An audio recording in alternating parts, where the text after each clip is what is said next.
The French Chef is made possible by a grant from the Polaroid Corporation. This chicken is wearing a bulletproof vest. Just one of the costumes a well-dressed bird will wear when we do four-in-hand chicken today on the French Chef.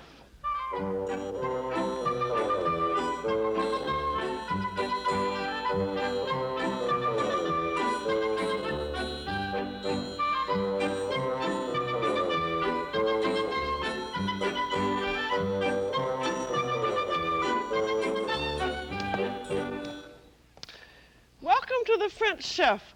I'm Julia Child.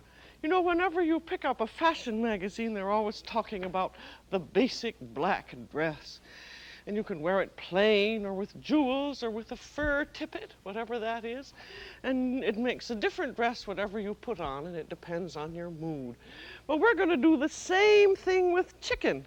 We have a little basic black recipe called poulet poached aux aromates, or chicken poached in white wine and aromatic vegetables. We've done aromatic vegetables a great deal, and all they are celery and leeks or onions and carrots.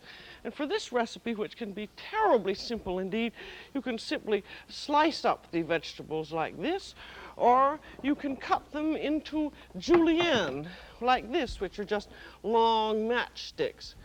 And then you can just cook them with the chicken, or you can be a little more fancy the way we're going to do today and cook them in a little flavoring. I'm going to use some canned chicken stock. If you had homemade chicken stock, that would be even better. But I'm just going to put the vegetables in a pan, and you put them in any nice big heavy pot or pan or casserole you had. I'm going to use an electric skillet just because I think it's rather interesting to try everything. I'm just going to put in a little bit of chicken stock and then a little bit of butter, about a tablespoon, and a little bit of salt and a bay leaf, and then just let them cook very slowly. I'm setting this at about 225, and they ought to cook for about 5 minutes or so. And there goes our bay leaf. They should cook until they're tender, and the reason you want to cook them first is because when they're cooked, they give out more flavor to the cooking stock and to the chicken, and that's what we want, because this is going to be a recipe that's very, very simple, but has the most simply delicious flavor that you can imagine. So these should cook very slowly, and while they're cooking, we can get to our chicken. And for this, we're going to use a 3.5-pound frying chicken. You could use a larger chicken, but I think the 3.5-pound chicken is the best because it cooks so quickly in about half an hour. And this should be a cut-up chicken, so you would buy, if you bought it in the supermarket, you'd look for a package and be sure that it says frying chicken, and you can buy it already cut up. But if you like to do some of your own work yourself, which I like to do, you can cut it up yourself. And if you do cut it up yourself, you can cut it up in a much nicer way than if you buy it cut up, because when you buy it, it's usually done by a machine and you have bits of back along with the legs and so forth. And I think besides that, everybody who's serious about cooking ought to know how to cut up a raw chicken so that you know how the chicken is put together. And that means that you are much more expert at carving. And so I also like the French method of cutting, which is really disjointing, which means that you separate the joints from the carcass so that they're, for instance, in your leg, you don't have a piece of back attached to it. It makes for much easier eating. And besides, I think cutting up a chicken is rather a nice professional skill to have. Now here's your chicken breast, and to start out, you turn it on its back and take a sharp knife. I have a little butcher knife here that I got at a butcher's supply store, and just slit it right up the back. Just from there's your backbone up at the neck, and then you go right down to the tail. And then you start out removing the leg, and as you notice, when you lift up the leg, it lifts very easily, and you can feel where the joint is attached to the carcass. Here's your drumstick, and then this bone along here which attaches to the carcass is your second joint. And you can tell where it attaches by wiggling it, and you can feel it with your finger. And the first thing to do then is with your sharp little knife, lifting the leg up, slit the skin without cutting any flesh at all. And as you notice also, between where the bone attaches to the carcass, there's this nice little nugget of dark meat. So you want to cut just above that, because you want to take that off along with your second joint. And then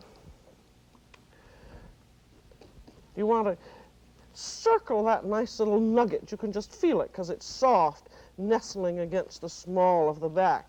And just cut that out with a cutting against the carcass and scraping with your finger and get that loosened.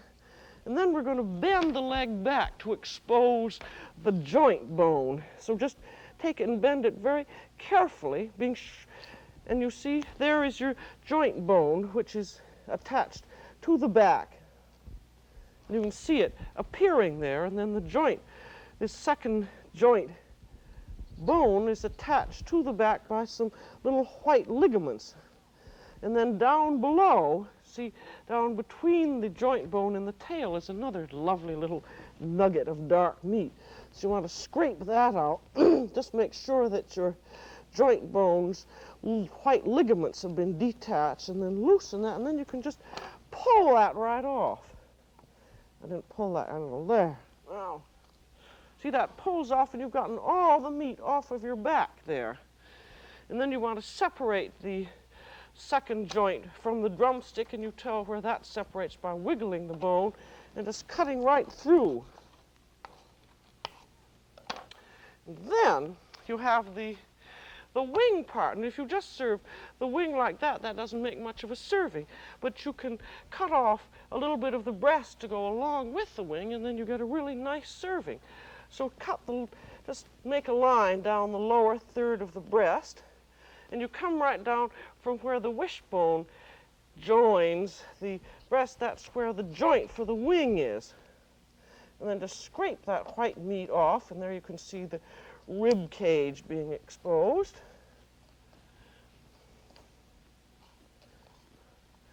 And there you are with your wing, making a very nice serving.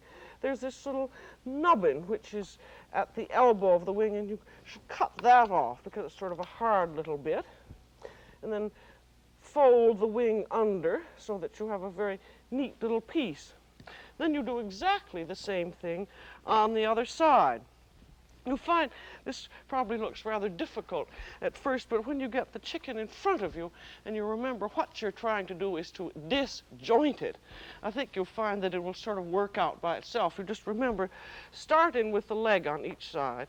So you're lifting up the leg, and then you're cutting right down, and you want to cut just to where that nugget of meat joins the backbone. And scrape out the nugget of meat, and then take I have to cut down this skirt in the front too, and then bend the leg right back, just at right angles to your back bone, and then you expose your joint again. See, with these tender little chickens, the joints separate very easily. Now I'm separating this lovely nugget between the tail and the joint, being sure that in the joint that you've cut through these ligaments. And then you can just pull it off. And then feeling again where the second joint and the leg attach, you cut that apart. Then you do the same thing with this wing here. You're cutting right down the lower third of the breast and coming right down where the joint attaches to the wing, and then you're scraping off down the rib cage. Remember also when you're doing anything like this, scrape against the carcass, and then you get all the meat off. Then again we have this little tiny nubbin at the elbow of the wing, which we cut off and fold the wing under to make a nice piece. And now we have the breast which is just sitting there, and just take a pair of big scissors or poultry shears and just cut that free from the rib cage. See, this is all the meat here, and this is just plain rib cage, so just cut right through. Then you get two bones at the front end of the breast, and just turn it over and cut through that bone there.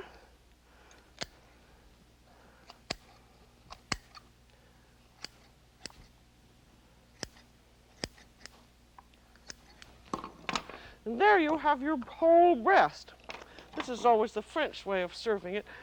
And you could cut the breast in half lengthwise, but in France they usually cut it across halfway. And you can take a big knife and go whack. But I think very often I've done that and then I sort of haven't really cut it in half. So I have a big hammer and I just lay a big knife on and try and make it so it's evenly in half and just bang it in half. So here we are with 8 serving pieces. We have the 2 pieces of breast, and we have our 2 wings, and we have our 2 second joints, and we have our 2 drumsticks. So you find really cutting the chicken up that way, you really can serve more people. This serves 4 people very nicely because each person gets 2 really full, nice servings. And then, when you have that cut up, for this recipe we're also going to use the carcass because you can use every bit of the chicken. We have the carcass and we have this lovely little package of giblets here, which includes the neck and the liver and the heart and the gizzard. And then we have the carcass itself, and there's all this fat in which you would take off, and this you can render and use for cooking eggs and chicken and things. It's delicious. And then we want to chop up the carcass, so we use the same thing of chopping it right down the backbone in half lengthwise. And then chop it in 2 or 3 pieces, just so it will fit in the pan a little more easily. I'll check on my vegetables a little bit. And now there's that already, and the neck already. And then if you want to use the gizzard, this is a very good system because you know the gizzard has a skin on this side and a skin on this side, which makes it tough. So if you can separate the skin from the gizzard, and it's much more tender by doing this way. Here are these 2 humps here. So cut right down through the middle of one hump, not quite cutting through the skin on the bottom, and then turn your little knife and just scrape along that skin there. And there you are. See, the gizzard has left all of that skin. Then take the other side and then gently scrape along the skin. This is sort of like skinning a fish. And then we have the 2 middle sections in which you just cut down close to the skin and then turn your knife so that it comes out. This is very European, using every possible bit that you can out of your chicken. So there your 4 little gizzard bits. And you can this still has flavor, so you would also save that. So we have here a very nicely cut chicken. And I recommend that you practice this. As I said, when you just see it done, it looks rather difficult, but as soon as you get the chicken in front of you and you remember that what you're trying to do is to end up with a nice second joint like this that has no piece of back attached to it. It's so much easier to eat, and it's so much more attractive looking. And you also have your breast here, which doesn't have those pieces of rib cage sticking out from it. So I think it's very well worthwhile. Now I'm going to take a look at my vegetables here, see how they're doing. These should cook until they're fairly tender. And this is like so many of those recipes we've done where it doesn't make terribly much difference exactly about the proportions, if you just get the general idea. So now we're ready to cook the chicken, so we put all the giblets in the bottom of the pan. There goes our back and our gizzard and our liver and the neck. And then if you were using sort of a high pan, you'd put the dark meat in first. Those are the drumsticks, and they're the second joints. And then you put in the white meat on top, because that doesn't take quite so long to cook, and that can sort of steam rather than simmer. And then we have to put in some more flavoring, and we want salt and some more chicken stock and some vermouth and some herbs. And this is chicken poached in wine, so you want to use a dry white wine. And I've always found that in this country it's best to use dry white French vermouth. And you want to put in just about a cup. And then you want some salt in. And then any kind of herb that you particularly like. Tarragon would be very nice, or this mixture called Italian seasoning. And just sprinkle a little bit of herbs on top. And then we want some more chicken stock. This doesn't have to be covered. It's covered just about a third of the way. And then this is all ready to go. And you should just put the cover on, and you want it to cook very, very slowly, just at the barest little bubble, a simmer, for about half an hour or until it's tender. So I'll just put this aside. And this is tender when it looks like this.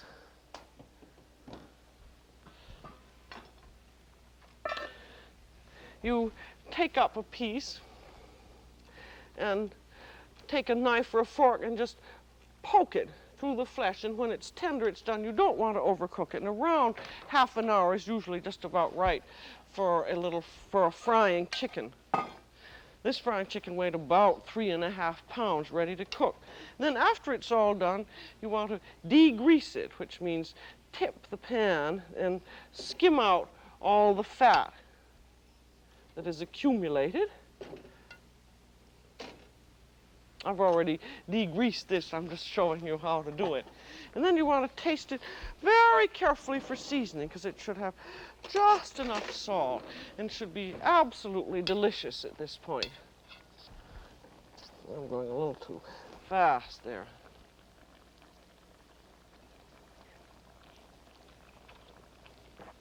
It's just a lovely recipe, if I do say so, because you have such, all the wine and the vegetables just give the chicken a perfectly delicious flavor. So this is our first little basic recipe. It is very simple, and if you're in a simple dietetic mood, you couldn't have a nicer recipe for chicken, because you just serve it just as it is over plain boiled rice, and there's no fat in it. And particularly if you have people that are on a salt-free diet, you don't put any salt in, but with the wine and the vegetables, it is a lovely taste. And you can serve it hot like this, or you can let it cool and then cover it and chill it.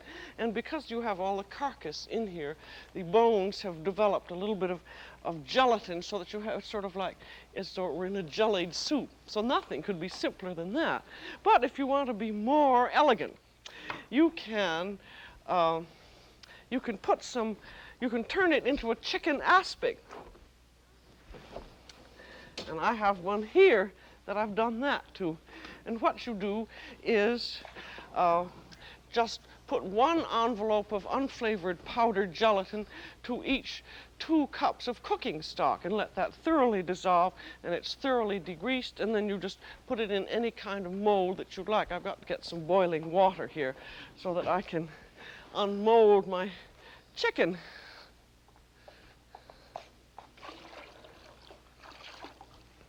And this chicken is done just exactly, this is exactly the same recipe, with it just has aspic in it. And I'm going to unmold it, so I'm going to take a little knife, just go all the way around the side. You're going to see this mold. This is rather fun. I got it in Paris the last time we were there, and it's shaped in the form of a chicken. There, now this should be in hot, very hot water for about 5 seconds. I'll say 1, 2, 3, 4, 5. And I'll leave it a little bit longer. I'm just going to leave it until I can see that it's beginning to loosen. This is always sort of the terrifying part of a mold. But I think if you're using a metal mold, they're much easier than other ones. Now we'll just see if that's going to come out. Give it a little shake.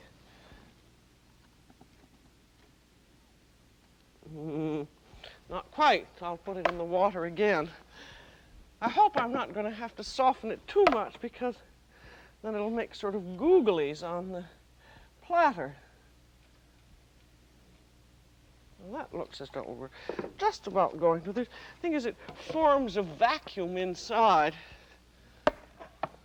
So,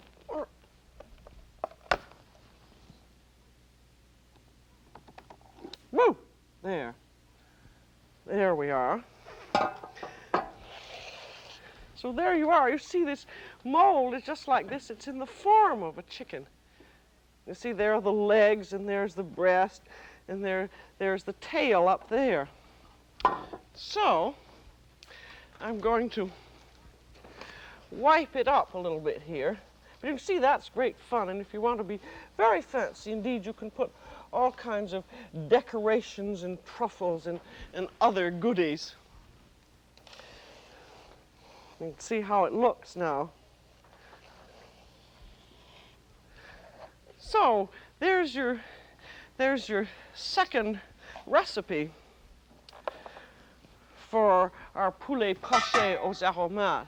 And here's a third one here, which is called, if you happen to be in a casserole mood, and if you want to have a chicken dish that you can get done well ahead of time, you use exactly the same chicken here with exactly the same liquid, and you put your chicken in a casserole, and then with this cooking liquid you make a velouté sauce, that dear old friend we've done so much, which is just a flour and butter cooked together and then moistened with the chicken stock, and then a little bit of cream and some cheese put in, and then you can put the cheese on top and some butter, and then when you're ready to cook it, you put it in a 375-degree oven until the chicken bubbles up and the top is nicely brown. And this is called poulet gratiné à la bretonne, which à la bretonne means just using these same vegetables that we did. This makes an awfully nice dish. And then, if you happen to be in a continental mood, you can use our fourth variation, which is called poulet à la waterzoi. And waterzoi is a Flemish recipe from Belgium. If you've ever been in Ghent or in Brussels, you probably have had poulet à la waterzoi. It originally was done with fish, and you cook the fish in the same way as you did this chicken, with your julienne of vegetables and a fish stock. And so that's what we're going to do now. I think this is a lovely recipe. So we'll take the chicken and put it into a casserole. You have to see, we have our drumsticks and our wings. There's another drumstick, and there's part of our breast, and another part of the breast, and another wing, and then we come down to the carcass bits down below. So I'll take the carcass out. And this carcass you could probably do a second pressing with. You could boil this up again, because it's only boiled it's only simmered half an hour, so there's probably still some more good in it. And then I'll leave all those nice bits of giblet in there. And then you simply pour your cooking stock and vegetables over the chicken, and then we're ready to do our waterzoi business. And that is, now let's see, I've got a bowl here. This is with egg yolks, and for this recipe we want 6 egg yolks and a half a cup of heavy cream and about a teaspoon of starch. This is sort of an anti-curdling and slight thickening thing. So mix up your 6 egg yolks with your cornstarch and then beat in about a half cup of thick cream. And then whenever we're going to heat this. So whenever you are going to heat something with egg yolks, and you start out with cold liquid and then you gradually beat your hot liquid in. We've done this quite a number of times too.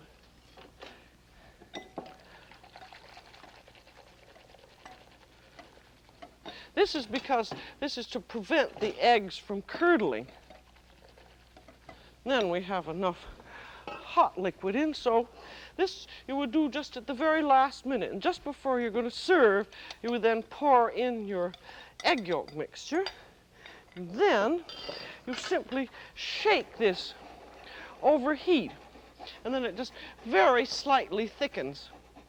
This recipe was taught to me by my darling old chef Max Bugnard, a Frenchman who had a restaurant in Paris, in Brussels, called Le Petit Vatel, and he used to serve poulet à la waterzooi.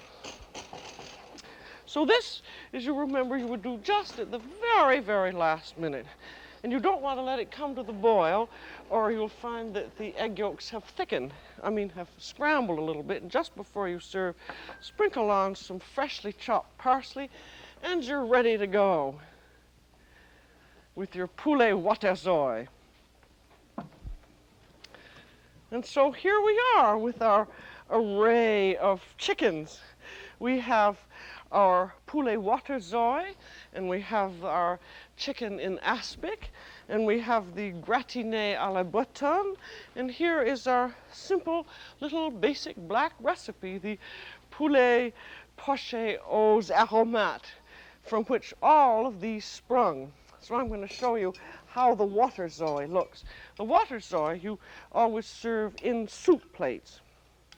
So give everybody a nice big piece of chicken, and then a nice bit of this beautiful, lovely sauce. And with it, you usually serve, if you're in Belgium, you would serve some freshly boiled potatoes. This is really, some people call this a Belgian bouillabaisse. And then you eat it with a knife, soup spoon, and fork, and some French bread. And I'll now show you also how our chicken in aspic looks.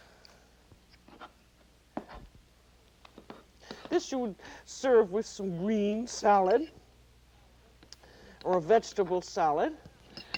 And so with a few deft touches to one basic recipe, chicken poached in white wine, you can create a whole wardrobe and dress your chicken to suit your mood. So that's all for today on The French Chef. This is Julia Child. Bon appétit.